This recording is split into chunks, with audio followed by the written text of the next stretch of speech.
अंधविश्वास में हैवानियत। जी हाँ, उज्जैन से खबर आई जहां पे अंधविश्वास में महिला के साथ हैवानियत कर दी गई है। प्रेत आत्मा से मुक्ति के नाम पर यातनाएं दी गई, जंजीरों से पीटा गया, दोनों हथेलियों को जलाया गया, गर्म करने के बाद से सिक्का माथे पर चिपकाया गया, हाथों में कीड़े पड़ने के बाद से थाने पहुंची थी पीड़िता।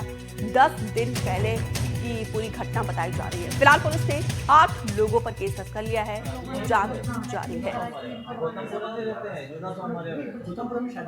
उज्जैन से जानकारी जहां पे देखिए अंधविश्वास में महिला से किस तरीके से हैवानियत की घटना को अंजाम दिया गया है। प्रेत आत्मा से मुक्ति के नाम पर यहाँ पर यातनाएं दी गई है और देखिए यहाँ पे जंजीर से पीटा गया है, दोनों हथेलियों को जलाया गया। इतना ही नहीं, गर्म करने के बाद सिक्का उसको माथे पर चिपकाया गया, हाथों में कीड़े पड़ने के बाद से पीड़िता थाने पहुंची। 10 दिन पहले की पूरी घटना बताई जा रही है। फिलहाल पुलिस ने कार्रवाई करते हुए 8 लोगों पर केस दर्ज कर लिया है, जांच जारी है।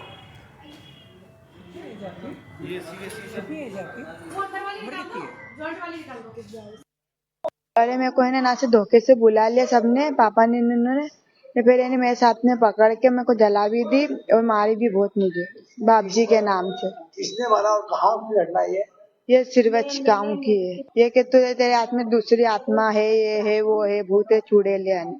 मैंने बोला कुछ भी नहीं, मेरे को छोड़ दो, तुम मेरे को लग रही है, मेरे मारो मत मुझे। तो देखो तो भूत है, चुड़ैल है ने वो दिए की बत्ती कर करके रखी मेरे को, सिक्का भी चौटाया मुझे। वहाँ इनकी माँ के साथ गई थी।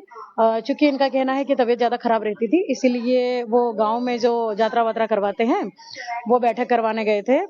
तो इनको ये नहीं मालूम था कि इनके साथ में इस तरह की घटना कारित होगी और हमारे वरिष्ठ अधिकारियों को बताया। वरिष्ठ अधिकारियों के निर्देशानुसार हमने इसमें एफआईआर दर्ज करके और एक टीम हमने रवाना कर दी आरोपियों को राउंड अप करने के लिए।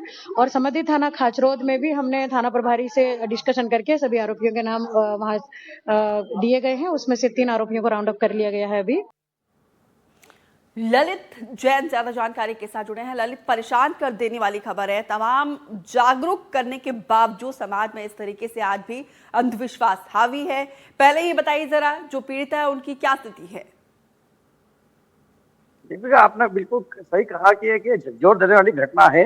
और रही बात जो पीड़िता है उसकी हालत अभी सही है, उसके हाथों में जरूर कीड़े पड़ गए हैं। पुलिस ने रात को ही उसको मेडिकल का इंतजाम करवा, उसकी मेडिकल जांच करवाई, साथ में उसका इलाज शुरू करवा दिया है। रही बात घटना की, तो ये जो पीड़िता है ये अपनी माँ के साथ रहती है। इसका हालांकि शादी 5 साल पहले हो गई है, इसका एक बच्चा भी है, लेकिन पति से अलग रहने के कारण माँ के साथ रहती है। जब इसके बीमार पड़ा तो इसके रिश्तेदारों ने बताया कि इसको गांव में लेके आओ, वहां पे किसी को माता जी आती है, किसी को भैरू बाबा आते हैं, वो इसका इलाज करेंगे। इसीलिए इसको खाचरोद ले जाया गया था, जहां पर इसके साथ घटना हुई है। ललित, 8 लोगों के खिलाफ मामला दर्ज किया गया। कौन है ये 8 लोग और क्या कार्रवाई पुलिस आगे कर रही है? जी, खाचरोद जिले के खाचरोद तहसील के लोग हैं, वहाँ के गांव के लोग हैं, जो भील समाज के लोग हैं, जिन्हें के बताते हैं कि नवरात्रि में माता जी आती है, भैरू मारा जाते हैं। ये उन्हीं में से लोग थे जिनके खिलाफ रात को प्रकरण दर्ज किया गया है। इनमें से 3 लोगों को गिरफ्तार कर लिया है। साथ में 5 लोगों का भी पुलिस को उम्मीद है कि आज उनकी गिरफ्तारी हो जाएगी। ये अभी घटना हुई है, ये अंधविश्वास के चलते हुई है। ललित, कब से ये घिनौना काम चल रहा था? कितने दिनों तक पीड़िता को इस तरीके से यातनाएं दी गई है और कब और कैसे पीड़िता पुलिस के पास पहुंची? जी, ये घटना सिर्फ एक दिन की है। नवरात्रि के दौरान जब इस लड़की की तबीयत लगातार खराब हो रही थी, तो इसकी काके जो माँ है उसने अपनी काकी सास से बात करी। उन्होंने इस लड़की को खाचरोद के गांव में बुलवाया, जहां पर इसके साथ 29 तारीख को यह घटना हुई है। 29 तारीख को जब वो गई तो इसकी माँ को उस कमरे से बाहर निकाल दिया गया। इसके बाद इसको बांधा गया, जंजीर से पीटा गया, हाथों में दीपक की बाती लगाकर दीपक की तरह जलाया गया और गर्भ सिक्का करके इसके कपाल पर, माथे पर लगा दिया गया, जिससे इसके हाथों ये जल गए।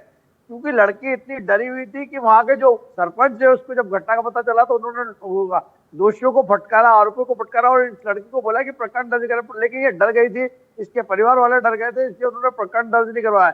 पर जब हाथ में कीड़े पड़ गए तब जाके ये कल थाने पहुंची और एसपी प्रदीप शर्मा को जब ये घटना का पता चला तो उन्होंने तुरंत इस पर कार्रवाई के निर्देश दिए और टीआई लीला सोलंकी तुरंत प्रकरण दर्ज करके कार्रवाई शुरू कर दी। ललित, तो अभी क्या पीड़िता का उपचार चल रहा है? कहां पर चल रहा है?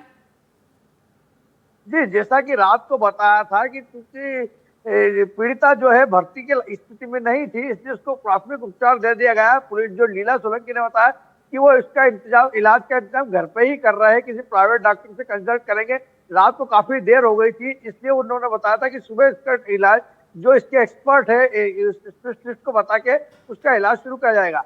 इसलिए अभी जो पुलिस जिसको एक्सपर्ट दिखाएगी उसी के बाद इसका इलाज आगे जारी होगा। जी, उम्मीद करते हैं कि पुलिस ऐसे लोगों के खिलाफ सख्त कार्रवाई करे, ऐसी कार्रवाई की जो नजीर पेश हो सके। फिलहाल विस्तार से जानकारी देने के लिए ललित आपका बहुत बहुत शुक्रिया। और यहाँ पे वक्त हो चला है एक छोटे से ब्रेक का, जल्द लौटेंगे।